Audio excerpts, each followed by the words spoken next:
नमस्कार। MSD 6 के अंतर्गत आज हम लघु मानव दर्शन में नए व्यक्तित्व की खोज यानी प्रयोगवाद की प्रवृत्तियों के मध्य में इस विषय पर चर्चा करेंगे कि लघु मानव दर्शन में नए व्यक्तित्व की खोज ये प्रवृत्ति भी उस समय स्टार्ट हुई। तो ये बात कई कोणों से उठाकर कही गई कि नई कविता लघु मानव के परिवेश की कविता है। इसलिए ये प्रश्न उठता है कि लघु मानव कौन है। लोग समझ नहीं पा रहे थे ये लघु मानव बीच में आ कहाँ से गया है, क्या है, किस विचारधारा की सोच से उपजा है। क्या ये व्यक्तिवादी मानव है, अहमग्रस्त, आत्मग्रस्त, आत्ममलिन, समाज विमुख, कुंठाग्रस्त, वर्जना पीड़ित मानव है, या इस व्यक्ति की कोई और ही किस्म है। महाकाव्यों का उदात्त नायक, आदर्श नायक कहाँ गायब हो गया। प्रश्न ये था कि अब तक तो ये सुना जाता था कि महाकाव्य या खंड काव्य या यहाँ तक कि मुक्तक काव्य भी, उसका नायक जो है वो कोई मुख्य व्यक्ति होगा जिसको लेकर के कविता या प्रबंध काव्य या खंड काव्य लिखा गया होगा। लेकिन ये अब ये लघु मानव की बात कहाँ से आ गई। ये लघु मानव है कौन आखिर। लक्ष्मीकांत वर्मा ने नए प्रतिमान पुराने निकष पुस्तक में प्रथम बार लघु मानव को सहज मानव कहकर चर्चा के केंद्र में रख दिया।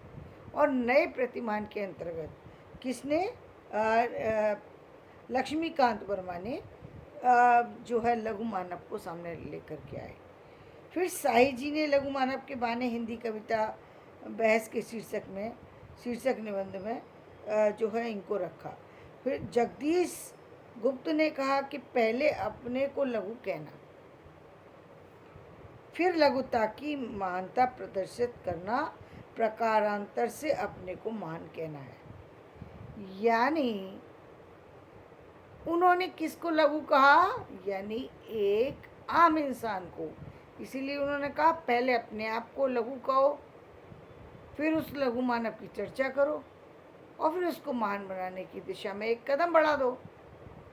यानी अपने आप को महान बनाने की एक प्रक्रिया। लघु मानव वो है ये जो आम जनता से, आम समाज से उठा हुआ एक व्यक्ति है, वो लघु मानव है जो कि या तो मध्य कैटेगरी का है, मध्य वर्ग का है, या फिर वो निम्न वर्ग से आता है, जिसको कहीं भी आज तक स्थान नहीं मिला, उसको स्थान जो है वो प्रयोगवाद के अंदर दिया गया है।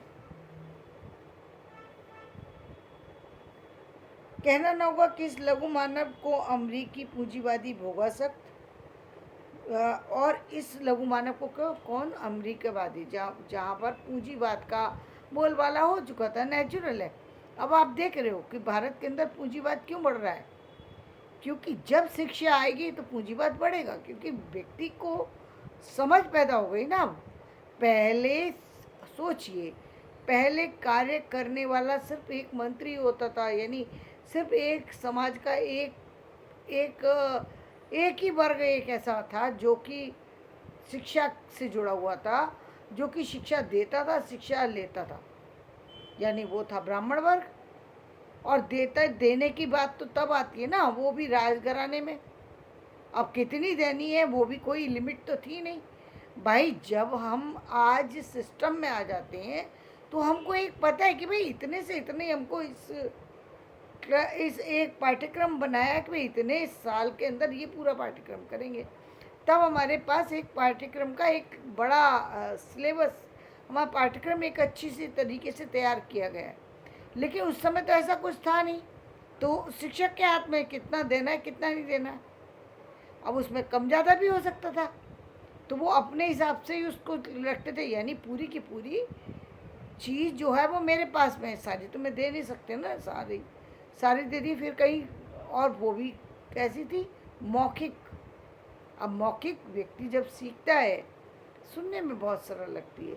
हम अभी वीडियो में देखते हैं, मौखिक चीज़ें सुनना में सरल होती हैं, समझ में आती हैं। लेकिन स्थायित्व किसी चीज़ में लाना हो तो उसको फिर हम किस में लाते हैं, फिर हम उसको किसी न किसी बुक की फॉर्म में, वह हमारे पास स्थायी रूप से मौजूद है कि हमने किस चीज़ को स्टडी की थी। ये हमने जो अभी स्टडी की, हमने मान लीजिए किसी वीडियो को देखा, अब सारे वीडियो को तो नहीं रख सकते ना अपने पास में, और रख भी लें तो हमें ध्यान नहीं रहेगा कि कौन सा वीडियो हमने उस दिन देखा था। लेकिन बुक रखी है हमारे पास कि हमने इस बुक को फिनिश किया था, तो हमें पता है कि भाई ये बुक हम पढ़ चुके हैं। मान लीजिए कनुप्रिया है, हमने पढ़ ली, भाई ये कनुप्रिया बुक हम पढ़ चुके हैं। हम और बुक हैं जो भी हम पढ़ना चाहते हैं वो हम पढ़ चुके, गोदान हम पढ़ चुके हैं, अब हमें पढ़ने की ज़रूरत नहीं है। आंचल हम पढ़ चुके हैं, क्योंकि हमारे पास उसका सबूत है, हमें याद रहेगा सालों साल। पाठ्यक्रम में जो पढ़ते हैं हमें याद रहती है, यदि भूल भी जाए तो पाठ्यक्रम की पुस्तकें उठा करके दोबारा से देख सकते हैं। लेकिन जो हम ऑनलाइन देख रहे हैं वो चीज़ें देख तो सकते हैं, लेकिन कितनी आगे से लेनी और कितनी पीछे से लेनी ये भूल जाएंगे। कैसे समझेंगे आप कि आपने कौन सी चीज़ पहले पढ़ी थी, कौन सी बाद में पढ़ी थी? कैसे उस पर टिक लगाएंगे कि ये चीज़ें पढ़ चुकी, ये छोड़ दो, ये पढ़ना है? वहाँ तो पूरा सुनना पड़ेगा। तो मौखिक प्रक्रिया में कुछ फ़ायदे, कुछ नुकसान है। तो मौखिक प्रक्रिया एक तो वो थी, दूसरी वो अपने हिसाब से अपना सिलेबस चलाते थे। और उसमें भी पहली बात तो वहाँ पर जो आध्यात्मिक शिक्षा और दूसरी शिक्षा कौन सी होती थी? शस्त्र विद्या का ज्ञान। यानी सामाजिक शिक्षा से तो राजा भी वंचित रह जाते थे। बड़ी आश्चर्य की बात है, राजा भी वंचित थे उससे। क्यों वंचित थे? क्योंकि वहाँ तक का समय ही नहीं आता था, उस स्थिति पर वो पहुँच ही नहीं पाते। जब पहुँचते होंगे तो शायद वो कह देते होंगे कि अब युद्ध में जाना है और यहाँ जाना है और वहाँ जाना है, क्योंकि उम्र के एक विशेष पड़ाव के बाद तो शिक्षा शुरू होती थी। यानी 7 वर्ष से पहले तो कोई शिक्षा ही ग्रहण शुरू नहीं करता था। 7 वर्ष में शुरू किया, फिर राजाओं के पुत्र हैं, हिसाब से ही पढ़ेंगे। गुरुकुल है तो क्या हुआ? और गुरुकुल के भी अपने बहुत सारे से ऐसे नियम कि भाई सुबह जाएंगे गुरुकुल में, लकड़ियाँ बीनने जाना है, ये लेने जाना है। भाई देखिए, आज भी जो हम देखते हैं कि जो हॉस्टल वगैरह हैं वहाँ पर सिस्टम है, लेकिन वो सिस्टम ये नहीं है कि लकड़ियाँ बीने, सुबह उठ करके स्टडी का सिस्टम है। तो ग्राउंड में जो है आपको दौड़ना होगा, उसका नियम है।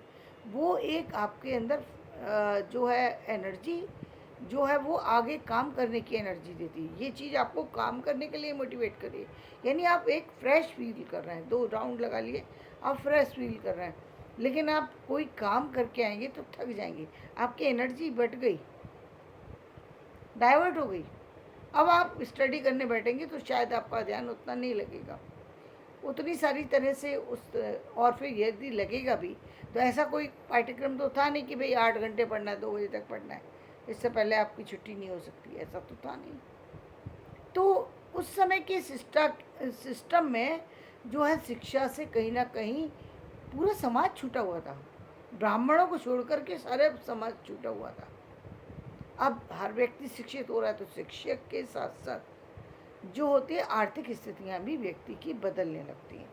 तो वही उन्होंने कहा कि जो समाज का ऐसा पिछड़ा वर्ग था जहाँ तक शिक्षा पहुँच नहीं रही थी, चीज़ें पहुँच नहीं रही थी, वो अब कहीं ना कहीं महान बनने की दिशा में चल पड़ा था। उस लघु मानव की चर्चा यहाँ पर की गई है।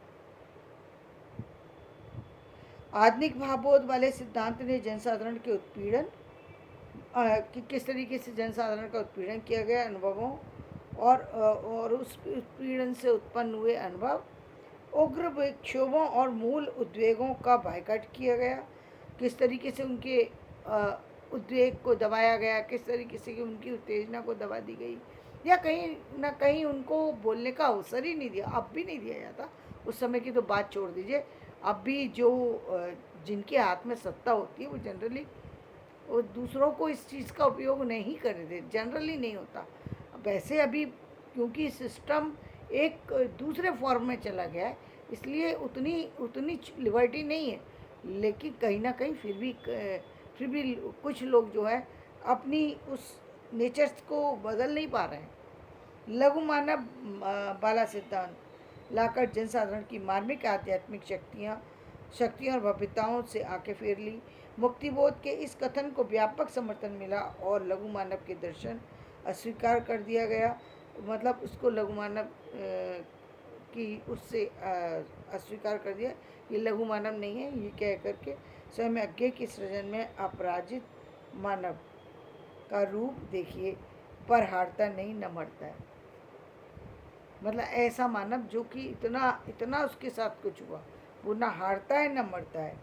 पीड़ित श्रमरत मानव, अविजित दुर्जय मानव, कम कर श्रम कर शिल्पी सृष्टा, उसकी मैं कथा हूँ। तो ये थी उस समय के प्रयोगवाद की लघु मानव दर्शन के व्यक्तित्व की खोज। ये खोज थी। तो आप कल हम इसके आगे की प्रवृत्ति के विषय में चर्चा करेंगे। धन्यवाद। मैं अपना वीडियो यहीं समाप्त करती हूँ। मेरा वीडियो पसंद आए इसे लाइक करें, शेयर करें और सब्सक्राइब करें।